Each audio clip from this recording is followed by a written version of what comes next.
வணக்கம். சிறிதளவு கூட மிச்சம் வைக்கக்கூடாதவை 3 என பெரியோர்கள் கூறுவார்கள். நெருப்பு, கடன், பகை.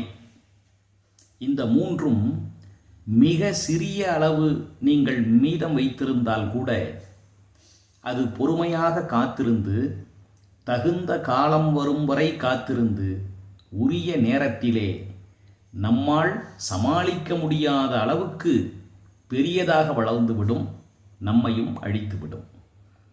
இந்த பகையில் பகைவர்கள் வெளியில் இருந்தால் நாம் கவனத்தோடு இருப்போம், எச்சரிக்கையாக இருப்போம். அருகிலே இருக்கக்கூடிய நண்பர்களிலும் சில பகைவர்கள் உண்டு, உறவுகளிலும் பகைவர்கள் உள்ளனர். நமக்கு பக்கத்திலேயே நண்பர்களாகவும் உறவினர்களாகவும் இருக்கக்கூடியவர்களோடு அவர்கள் உள்ளத்திலே இருக்கக்கூடிய சிறு பகை, அது நமக்கு தெரிந்தாலும் அதை சாதாரணமாக விட்டுவிடக்கூடாது. ஏனென்றால் அந்த பகை வெளிப்பகையை காட்டிலும் மிகவும் கவனிக்க வேண்டியது. பெருங்கல்லால் தாக்கப்பட்டு பிழைத்தவர்களும் உண்டு, சிறு புல்லால் தடுக்கி விடப்பட்டு இறந்தவர்களும் உண்டு. வள்ளுவர் கூறுகின்றார், ஒரு எள் என்பது மிகச் சிறிய ஒரு தானியம்.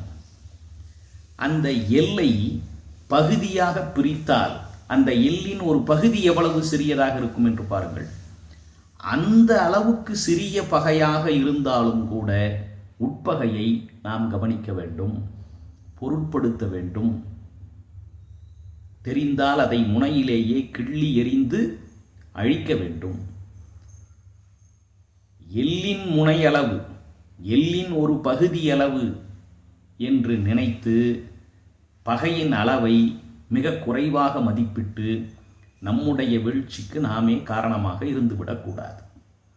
உட்பகை என்ற அதிகாரத்தில் வள்ளுவர் கூறுகின்றார், எல் பகவு அன்ன சிறுமைத்தே ஆயினும் உள்பகை உள்ளதாம் கேடு. நன்றி, வணக்கம்.